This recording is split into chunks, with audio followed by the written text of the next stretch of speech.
7 फेरे लेने के बाद वह जिसके साथ शादी के पवित्र बंधन में बंधी, अब वो उस पति को पति मानने के बजाय उसके चचेरे भाई को अपना पति मानने लगी।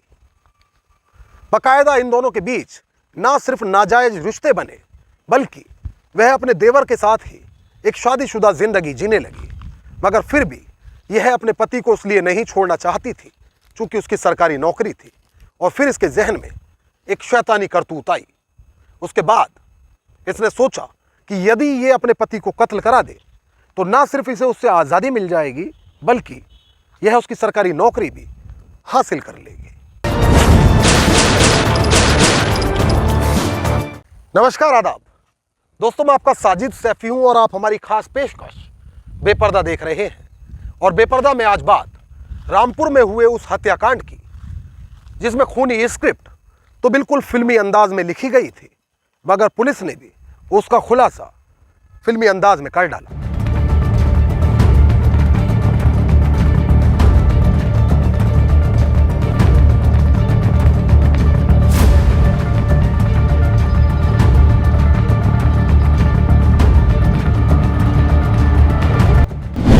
तारीख 28 फरवरी 2023, वक्त सुबह के करीब 7 बजे।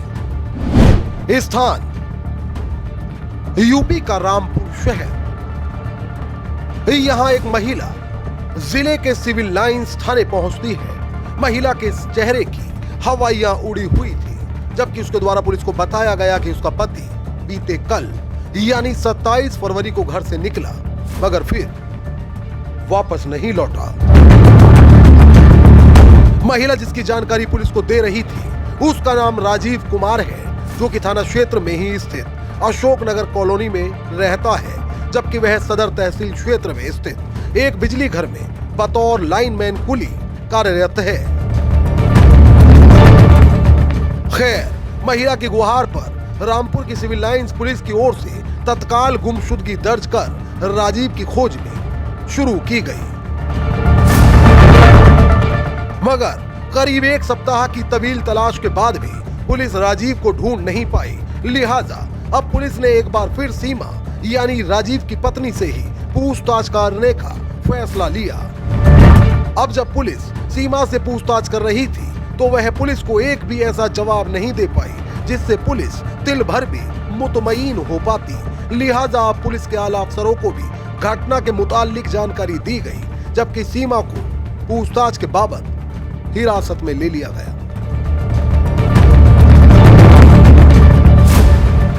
पहले जब पुलिस ने सीमा से पूछताछ में सख्ती बरती तो वह पुलिस को गुमराह करने की पुरजोर कोशिश करती रही, मगर पुलिस की तरफ से एक के बाद एक पूछे जाने वाले सवालों के आगे सीमा टूट गई और उसके बाद उसने एक ऐसा राज खोला जिसने राजीव के परिवारजनों में कोहराम मचा दिया।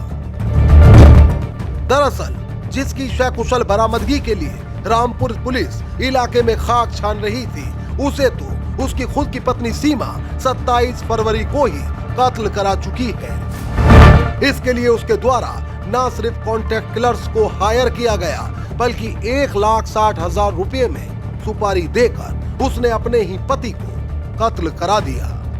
दरअसल हत्या की इस वारदात में पुलिस की शक की सुई मृतक की पत्नी पर ही आकर ठहर रही थी। पूछताछ के बाबत जब मृतक की पत्नी को हिरासत में लिया गया तो इस कत्ल की वारदात की परत दर परत खुल गई। पुलिस को आरोपी महिला ने बताया कि उसका पति शराब का आदी था, जबकि वह शराब पीकर अक्सर उसके साथ मारपीट किया करता था। मारपीट से तंग और पति से अनबन के चलते उसके अपने चचेरे देवर से प्रेम संबंध बन गए। प्रेम संबंध परवान चढ़े तो अब इसे अपना पति ही दुश्मन नजर आने लगा, जिसके चलते इसने न सिर्फ 1,60,000 रुपए में अपने पति के कत्ल की सुपारी दी, बल्कि उसको बकायदा अमली जामा भी पहनाया गया। दरअसल चचेरे देवर के प्यार में पागल पत्नी ने प्रेमी देवर के साथ मिलकर सुपारी देकर पति की हत्या करा दी। इसके बाद पुलिस के पास जाकर गुमशुदगी भी दर्ज कराई। पुलिस पति को तलाश कर रही थी, मगर शक के आधार पर पुलिस ने पत्नी को ही हिरासत में ले लिया। सख्ती दिखाने पर महिला ने सारे राज उगल दिए। पत्नी ने 1,60,000 रुपए में सुपारी देकर पति की हत्या कराई थी। इस घटना में 5 लोग शामिल थे। 3 लोगों को पुलिस ने गिरफ्तार किया है। राजीव कुमार की पत्नी सीमा उसके चचेरे देवर से अवैध संबंध रखती थी। पति इसमें रुकावट बन रहा था, इसलिए सीमा ने प्रेमी के साथ मिलकर सुपारी देकर पति की ही हत्या करा दी। मुख्य आरोपी राजीव कुमार की पत्नी सीमा, उसके प्रेमी राहुल और सतीश को पुलिस ने गिरफ्तार किया है। बताया जाता है कि पति को पत्नी के चरित्र पर शक हुआ। पत्नी द्वारा पति को रोकने का कई बार प्रयास किया गया, लेकिन वह नहीं मानी। वह अक्सर उसकी गैर मौजूदगी में उसके भरोसे को उसी के बिस्तर में रौंदा करती थी। सीमा ने पुलिस को बताया कि उसका पति शराबी और जुआरी था। काफी लोगों का उस पर कर्ज भी था। शराब पीकर वह उसको परेशान करता था, जिसके बाद पड़ोस में रहने वाले चचेरे देवर राहुल से उसे प्यार हो गया। राहुल और सीमा ने मिलकर राजीव को रास्ते से हटाने की योजना बनाई। योजना थी कि पति के न होने पर सीमा को उसकी सरकारी नौकरी मिल जाएगी। इसके बाद दोनों शादी कर लेंगे। 3 लड़कों को सुपारी दी गई। फिलवक्त पुलिस ने आरोपियों की निशानदेही पर शव भी बरामद कर लिया है, जबकि पुलिस ने इनके चेहरों को बेपर्दा कर दिया है। मोहित भाटी के साथ अमजद राणा, क्राइम स्टोरीज अड्डा। तो दोस्तों, फिलवक्त मुझे दीजिए इजाजत, लेकिन यदि आप बेबाक रिपोर्टर के और भी एपिसोड्स देखना चाहते हैं तो हमारे चैनल को तुरंत सब्सक्राइब कर दीजिए, बेल आइकॉन दबा दीजिए। इस रिपोर्ट को लेकर आपकी क्या राय है वह हमें कमेंट करके जरूर बताएं। यदि आप चाहते हैं कि हमारे एपिसोड्स की सीरीज आगे जारी रहे तो हमें सपोर्ट करिए। हमारे वीडियोस को ज्यादा से ज्यादा लाइक और शेयर करिए।